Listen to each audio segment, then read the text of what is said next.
양문석 더불어민주당 경기 안산갑 후보의 새마을금고 대출 의혹에 대한 중간 검사 결과가 나왔습니다.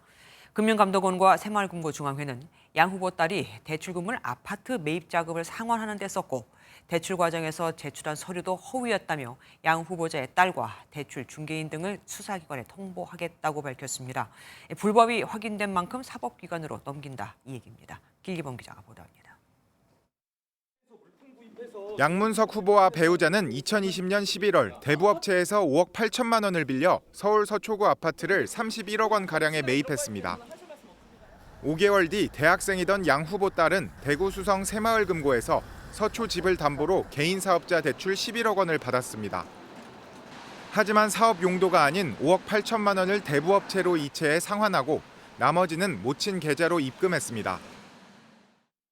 B가 대부업체 대출을 받은 이유는 당시 투기지역 등에 대한 대출 규제로 금융기관 대출이 제한되어 아파트 매입자금의 일부를 조달하기 위한 것으로 추정됩니다.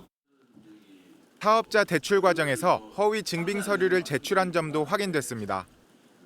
사업자 등록번호가 확인되지 않은 업체나 이미 폐업한 업체와 거래를 했다거나 명세표상의 업종과 다른 업체와 거래했다는 서류 등을 제출한 것으로 파악됐습니다.